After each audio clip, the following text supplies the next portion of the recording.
Hello and welcome back to the Jerusalem Post. I'm your host, Jake Laznik, and I'm joined today by Nimrod Vax, the co-founder and chief product officer of BigID, a leading company in data security, privacy, and identity management. Nimrod has extensive experience in enterprise security software and identity management, having held key roles in engineering, product, and business management. With a BSc in computer science from Bar-Ilan University and an MBA specializing in marketing management from Tel Aviv University, Nimrod brings a unique blend of technical expertise and business strategy to the evolving world of data security and privacy. Nimrod, thank you so much for joining us today. Let's dive right in. Sure. So, how did you get into this? What initially drove you into data security? Did your studies affect this decision, or vice versa? Well, I think it was really around opportunity more than anything else. I started my career actually as a content advisor, and then during my studies, looking for to start working in the industry as a programmer.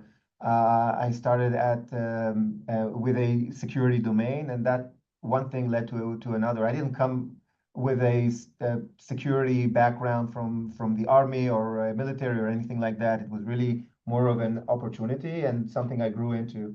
And very early on, I started working at an identity management company, one of the founding companies around identity management called Business Layers. And that's where I really learned and got to love the concepts of enterprise software, identity management, and security. What made you decide to pursue an MBA after a computer science degree, and why marketing? How did that it's a little different than the first one. So how did you get there? Yeah. So I was always a kind of a very technical child, and I always used computers and learned programming very early. And so and I was good at math. So it was very natural for me once I finished the military to go in and start studying computer science. And so that was a very natural progression for me. And I really enjoyed the studies and enjoyed working as a programmer. And I loved the solving problems, writing code, building almost like Lego applications, and I really enjoyed that. But at some point, I didn't really enjoy the management aspect of engineering, and I realized that growing as an engineer, I had two ways of developing: either becoming a manager, which is what I did initially, which became more about managing timelines and HR and salaries and things that I really didn't want to do, or going very deep into the technology, and actually narrowing my purview to very specific. And I very quickly became more and more curious about the business, about the customers, and wanted to have more effect on the content itself, not about managing more people, but really about more aspects of the applications, more aspect of the problems the customers are dealing with. And I kind of started getting my fingers into all kinds of other pieces of the software. And so as a career decision, I really decided that I really want to move closer into product management. And if I am going to become more of a product manager, I thought that having an MBA and business studies would be much more appropriate and would set me up for success in that area. And so that's how I made the decision to do my MBA, really. And working at the time, my company was acquired by CA. CA is a big conglomerate. At the time, with enterprise sales, largest customers, very multinational, had offices around the world and customers everywhere from the US to Europe to APJ to Australia. It was a huge business school for me, really. And that was the real big step for me in growing and opening my mind into what is enterprise software, international markets, and Wonderful. So really quickly before moving on, having broadened your horizons, what do you think really quickly is just like a very transferable skill that you think anybody trying to get into any kind of high-tech industry should pick up and something that kind of transfers across all across the board? That's a very interesting question because my son's just now starting to is in his second year of computer science, and when he started, he was contemplating, what should I study? Should I do computer science or should I do something else? And actually, looking at my own employees and my brightest product managers, I wouldn't say that there is a unified kind of background for any of them. Some of them have a computer science degree, some of them have any kind of engineering degree, but many of them have a degree in liberal arts, cinema degrees, and all kinds of degrees that you wouldn't even think have to do with anything that's related to tech. And I think that to be a good product manager, you really need to be able to listen and to be curious and to understand, your environment, the customers, be empathic to their problems in order to find a solution. So from that perspective, I don't think there is a certain recipe. Oh, go learn computer science and become a very technical product manager, because my technical background didn't help me become a good product manager. And it took me a while, actually, to become a good product manager because I had to overcome some of my technical, how you would say, habits, right? Of trying to form a solution before I really understand what the problem is, right? So I don't think I have a good answer for you, but especially That's not in also a terms good of answer. academic studies. But I think the principle, especially for product management, is to be curious and to ask questions and to get in front of the customers to understand the problem. That's the biggest challenge in any company, understanding the problem first before you think about the solution. Amazing. No, we got there in the end. I think that's a very Okay. transferable skill that I think everyone should pick up. Yeah. Moving over to AI, obviously artificial intelligence is, evolving very fast. It's taken the world by storm. So how do you see the evolution of AI at the rate that's going in data security today? And what innovations do you see coming forward and excite you the most? So AI has been a part of BigID from day one, right? One of my studies or courses that I took in my first degree was about AI, search and AI, and solving. I think we solved like the Rubik's Cube or something like that. So it's not a new topic. What is new and changed over the past couple of years are large language models and Gen AI, with the kind of exponential growth in compute power and the advancements around GraphDBs and ML in general. Generative AI and the introduction of those large language models really changed the face of AI. Because the quality and the time to value and the ease of development of those solutions is exponentially faster and easier than what it was before. And so really the AI revolution is about large language models and generative AI, and it kind of blew up in the past year. What we are and this area is evolving very, very quickly. So things are changing, and they're not progressing in a linear way. They're kind of going back and forth between all types of solutions, right? In the beginning, we thought, training a model is very, very expensive. So there are only going to be very few vendors that will create foundational models. And then the industry moved over to RAG as a way to train and build custom models. And then the DeepSeek came in and said, oh, you could train your own model, at a fraction of a cost. And so suddenly everyone can host their own foundational model and run it in a very cost-effective way. So the APIs of OpenAI and Azure AI are becoming, there will be a lot of cost pressure around it. So everything is changing very quickly. the trend really that excites me the most is really the trend or the move towards agentic architecture and the ability to build autonomous expert systems really. And if you talk to some of the new, more modern startups in this space today, they're not selling products, they're selling people. They're really selling experts to solve business problems end to end.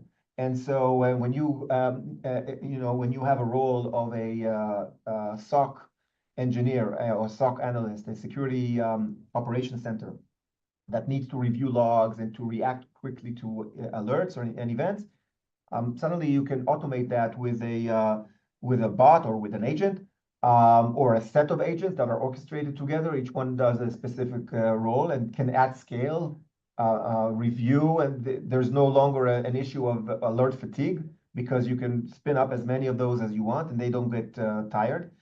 And suddenly what you're selling is not a solution for SOC. It's not a log management or better visualization or quicker automation of triggering of workflows.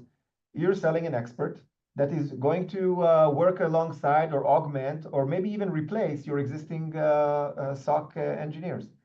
And so the whole conversation is different. It's not about selling tools, it's about selling people almost. And that really changes how we think about products, not only in security, in other fields as well. We're becoming thinking more like a consultant, like an Accenture or a Deloitte or an EY. And that really it's a different level. It's almost like a vertical integration, so to speak, that the software companies are able to do now. So that's really the area that I'm thinking of the most right now is how do I make BigID from a tool company or from a software company to an expert company that can actually provide the consulting that you need for best practices on how to manage your data security, your data governance, and get more value out of your data. So following through on that, because the evolution of AI is obviously so rapid and expansive and kind of hard to grasp and predict, what advice would you give to companies that are just starting looking to integrate AI into like whatever their business model may be? Where do they start? What are some methods to make sure that you don't get lost in it? What do you think? So I would say a couple of things. First of all, promote the use of Gen AI tools in your organization across the board, from your developers to your QA people to your office manager. Everyone needs to use those tools to understand the potential, because it's not straightforward to understand what can Gen AI solve for. And that's the foundation, right? Become more embedded in those technologies. And even if you're a security software company, you could still use Microsoft Copilot, you could still use Git Copilot and all of the different Codium and all of those different tools that leverage Gen AI to help you do your job better. That will give you the insight. The other thing is stop thinking about a data analytics or data science team that does all of the AI in your organization. Prompt engineering is actually even simpler than engineering, right? I'm talking to candidates that are product managers that are doing the actual prompt engineering. Actually building those AI features should be delegated to the native teams that are building your software today, not with a core team. You can have a core team that supervises, that builds the hard things, that trains models, that does the more heavy lifting data science stuff, but building an AI application doesn't require a data engineer. It requires a prompt engineer. And that could be even someone who knows how to use it, yeah. Yeah, it could be the end user. It could be a consultant from EY or from Accenture that knows how to do the work, and they will start doing the programming in your environment. So really delegate it down to your engineering teams, to your product teams, and don't centralize it. That would be my advice. This is what we are trying to do at BigID. So this isn't really a simple question, but I think it's an important one. Obviously, Israel is still currently in a war. Right now, we are currently in a ceasefire, so maybe things have lightened up a bit, but we have been in a war for quite a long time now. So what current challenges or setbacks, or maybe even some opportunities, do you think the Israeli high-tech sector is facing? And if it's affecting your company personally, how it's affecting companies in general in the whole market, what's your input on that? I'll start with the negative impact, but I'll try to finish with some optimism, right? Obviously, from a negative perspective, we all feel it, right?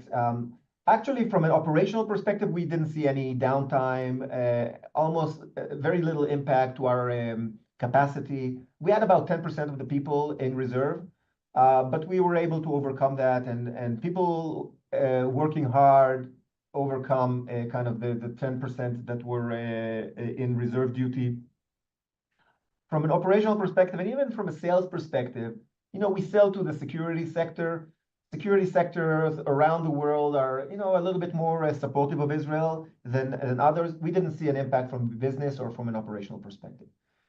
But obviously, it has an impact on the people. It has an impact on morale. It has an impact on to a certain degree on people's state of mind, and it is a lot. It makes people think when they come back from a long reserve duty. Sometimes they need another month or two to offload or to do something else.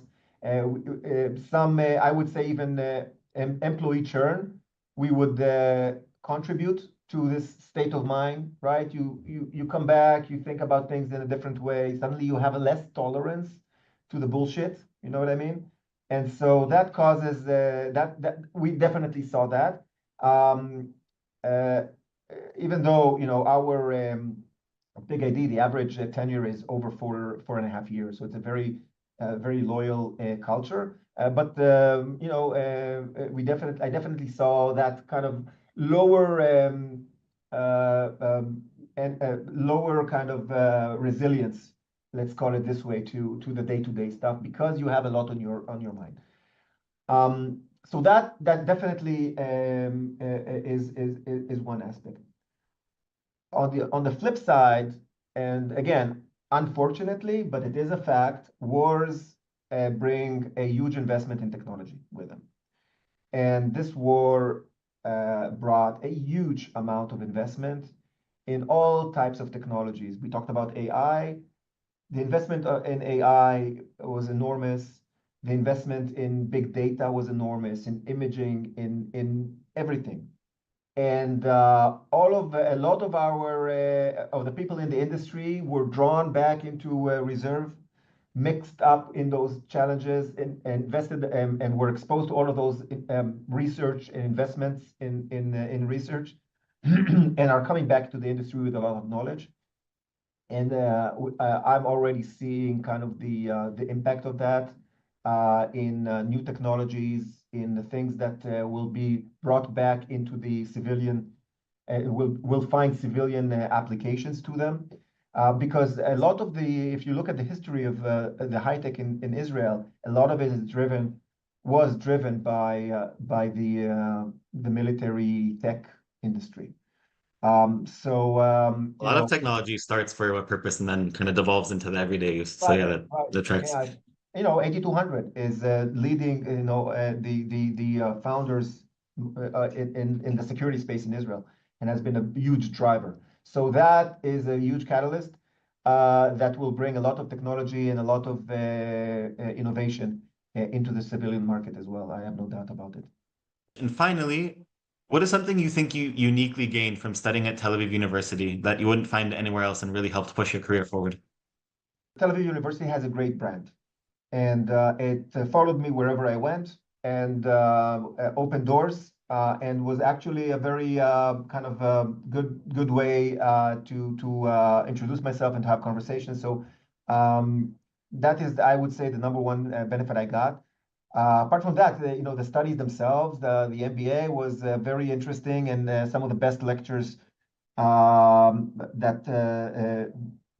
and I gained a lot of insight in many of the courses during the MBA. I still remember some of these courses. The business simulation is one of the best courses in my career.